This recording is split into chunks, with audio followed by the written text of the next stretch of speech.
Hey guys, welcome back to the channel. आज हम लोग फोटो इलेक्ट्रिक इफेक्ट कर रहे हैं।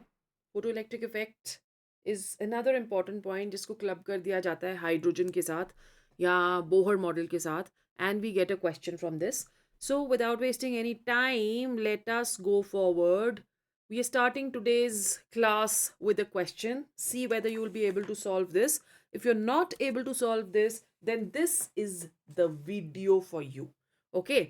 तो क्वेश्चन हमारा है कि dissociation energy of hydrogen is 430.53 kilo joules per mole if H2 is exposed to radiant energy of wavelength 253.7 nanometer, what percentage of radiant energy will be converted into kinetic energy? So यहाँ पे सबसे पहले हमें dissociation energy दे रखी है. Okay, so dissociation energy मतलब energy required to break H H bond. So that would be equal to H H bond को तोड़ने के लिए कितनी एनर्जी चाहिए? 430.53 किलो जूल्स. सो पर एटम या पर मॉलिक्यूल कितनी चाहिए रहेगी? That will B 430.53. इसको जूल्स में कन्वर्ट करते हैं into 10⁻³ upon the Avogadro's number, which is 6.023 into 10⁻23. On calculating, this comes equal to 7.15 into 10⁻⁻19 joules. ठीक है, ये आ गई हमारे पास. नाउ एनर्जी जो फोटोन की होती है which is used for this purpose, जो कि आपने प्लैंक्स क्वांटम थ्योरी में ऑलरेडी कर ली हुई है, that is equal to E is equal to H C upon lambda. ठीक है, तो एच सी अपॉन लेमडा मतलब एच की वैल्यू आ गई 6.6 into 10⁻⁻34 into C is 3 into 10⁻8 upon lambda, which is given to us as 253.7 nanometers, 253.7 nanometers into 10⁻9. ठीक है, sorry 10⁻⁻9. ये हमने मीटर्स में कन्वर्ट कर दिया. अब इसके बाद इसको जब आप कैलकुलेट करोगे तो ये आती है around 7.83 into 10⁻⁻19 joules. Okay, so this is the energy coming. Now what do we have to do next? Question हमारा क्या बोल रहा है? What percentage of radiant energy will be converted into kinetic energy? तो यहाँ पे हमारे पास what is the energy left after dissociation of the bond?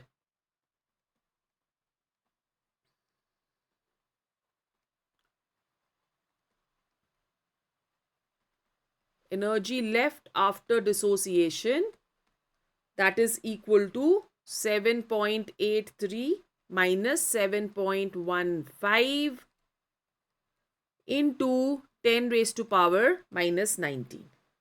So energy converted into kinetic energy,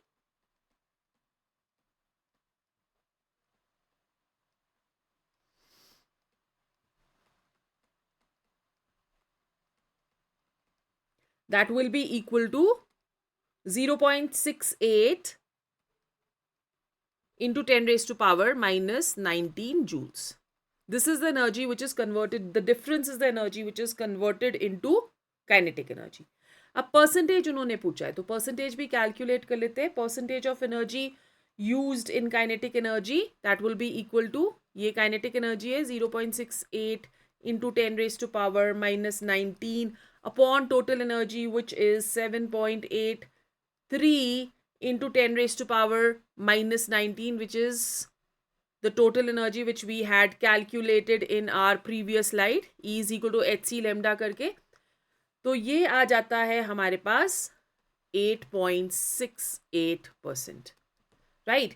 सो जो स्टूडेंट्स इस वाले न्यूमेरिकल को ईजिली कर पाए, वेरी वेरी गुड. जो नहीं कर पाए, so let's study a little about photo electric effect today. अब फोटो इलेक्ट्रिक इफेक्ट क्या होता है? Phenomenon of ejection of electrons, very simple, from the surface of the metal when light of suitable frequency strikes on it, उसको हम लोग बुलाते हैं photo electric effect. Simple. ठीक है. अब इसमें कुछ टर्म्स हैं जो कि आपको पता होने चाहिए, जैसे कि थ्रेशोल्ड फ्रीक्वेंसी.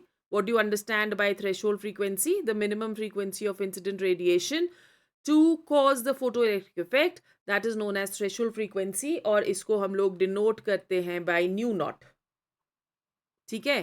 फिर एक और है work function, a part of photon energy absorbed by metal surface to release the electron is known as work function. कुछ कुछ बुक्स में इसको ओमेगा नॉट के साथ रिप्रेजेंट किया गया है, और कुछ में इसको phi के साथ किया गया है, और remaining part of energy is converted into kinetic energy of ejected electrons as we had put it in the question. अब सिर्फ इस सेंटेंस को पढ़ के आप क्वेश्चन नहीं कर सकते थे, सो क्वेश्चन करना इस टॉपिक के साथ जरूरी था. ठीक है.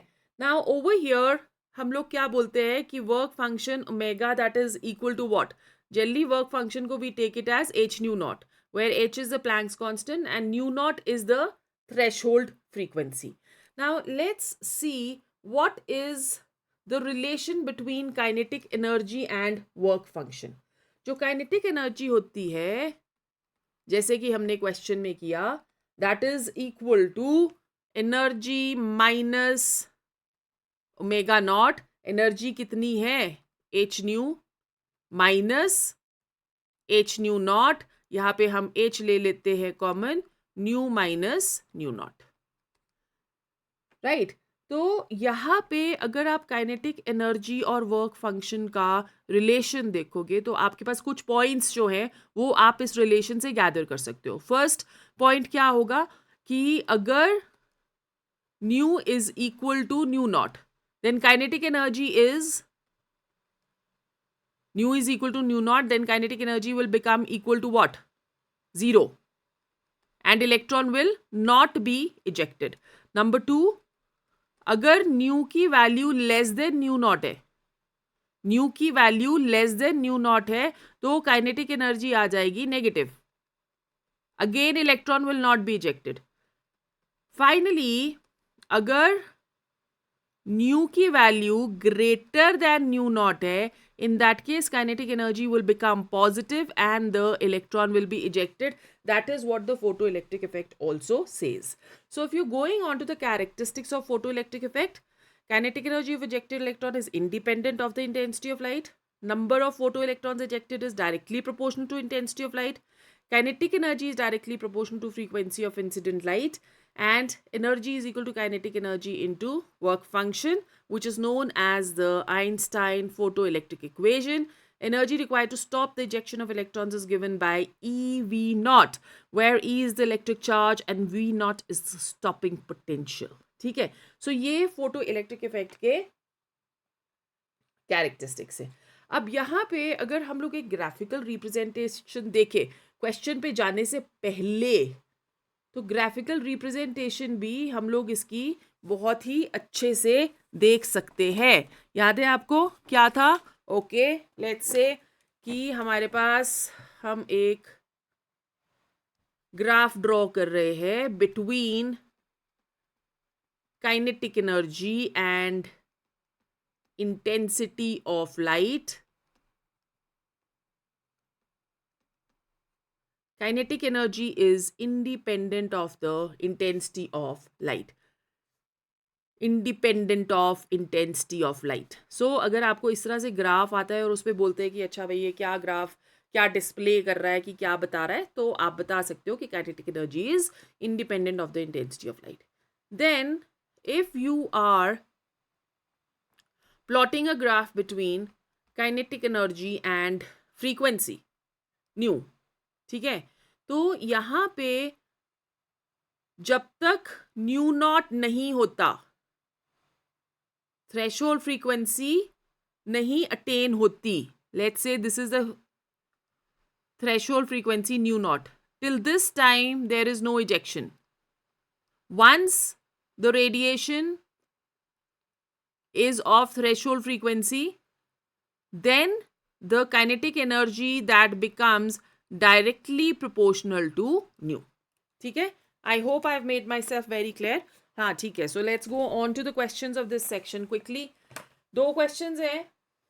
Question number 1, question number 2, sorry. First we've already done. Suppose 10 raised to power minus 17 joules of light energy is needed by the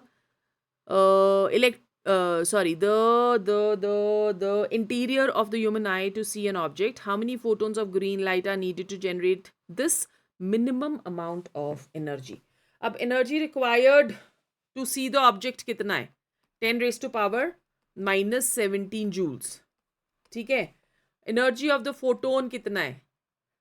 That is equal to hc upon, हाँ ये this is energy of the photon, hc upon lambda 6.6 into 10 raised to power minus 34 into 10 raised to power 8 into 3 upon lambda हमें कितना दिया है 550 nanometre, so that will be 550 into 10 raised to power minus 9.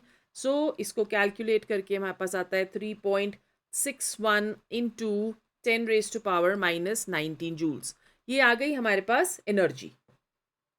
ठीक है, मतलब एक photon की जो एनर्जी है वो 3.61 into 10 raise to power minus 19 है, जो कि हमने प्लैंक्स क्वांटम से कैलकुलेट कर ली. E is equal to H C upon lambda. अब हमें कैलकुलेट करना है number of photons. So number of photons बच्चों कैसे कैलकुलेट करते हैं? Number of photons, that is equal to 10 raised to power minus 17 upon 3.61 into 10 raised to power minus 19, which is equal to 27.7 photons. ठीक है, अब इसको राउंड ऑफ करेंगे, integral value इसका ले लेंगे. So the answer over here is going to be 28 photons. Okay, can we move on to the next question? Right.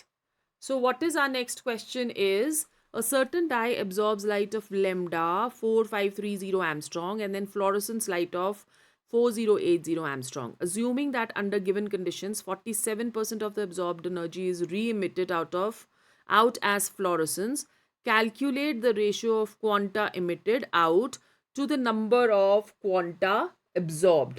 Okay. So let's say कि सबसे पहले हमको कैलकुलेट करना है E of light absorbed in one photon. So E absorbed we can calculate which is equal to H C upon lambda absorbed, है ना? दोनों absorbed ही लेने हमने. So that will, let's say कि n1 फोटोन्स आर एब्जॉर्ब्ड. तो अगर n1 photons absorbed है तो टोटल ई एब्जॉर्ब्ड कितना हो जाएगा? That will be equal to N1HC upon lambda absorb. तो ये वाला फॉर्मूला इसमें लगना है. तो सबसे पहले हमको ये तो पता ही होना चाहिए ना कि फॉर्मूला कौन सा लगना है, तभी आप क्वेश्चन कर सकोगे. अब री-इमिटेड आउट ऑफ वन फोटोन कितना होगा? एनर्जी ऑफ लाइट ऑफ जो कि री-इमिटेड है, that will be equal to hc upon lambda emitted. Right. तो अगर n2 फोटोन्स री इमिटेड है तो then this will become n2 hc upon lambda emitted. ठीक है, अब उन्होंने क्वेश्चन में दिया है 47% of the absorbed energy is reemitted. So इसका मतलब E absorbed into 47%, 47 upon 100, that is equal to E remitted. Simple, ये हमारे पास आ गया. अब अगर ये आपके पास आ रहा है तो हम इसको अब क्या करते हैं, वैल्यूज इसकी सब्सटीट्यूट करते हैं. तो ये आ गया हमारे पास hc upon lambda absorbed into n1 into 47 upon 100, which is equal to n2 into hc upon lambda emitted. सही है. सो इसको देखेंगे हम तो हमारे पास ये आ जाएगा, ये और ये गया. So this will become n2 upon n1 की हमको रेशियो कैलकुलेट करनी है, which is equal to 47 upon 100 into lambda emitted upon lambda absorbed. Okay, so lambda emitted हमको कितना दिया है? Let's go back to the question. Absorbs a light of 4530 and then fluorescence light of 5080. सो ये हमारे को दो वैल्यूज इधर दे रखी हैं. तो इसका मतलब कि हमारे पास emitted is 5080 और absorbed is 4530. So this will become equal to 47 upon 100 into 5080 upon 4530. Conversion की यहाँ पे हमें कोई ज़रूरत नहीं क्योंकि ये दोनों एमस्ट्रॉन्ग है और इसकी कोई भी यूनिट्स है नहीं. ओके, सो रेशो जो हमारे पास आ जाती है N2 अपॉन N1 की, that will be equal to 0.527. This is the ratio. Okay, so this is all about our photo electric effect. Next topic हमारा बहुत इंपॉर्टेंट आने वाला है. Short question again which is the Bohr's model. उसके हर एक postulate में हमको एक क्वेश्चन मिल जाता है. So just stay tune for my next class. इसको रिवाइज करते रहो एंड आई शिल सी यू सून.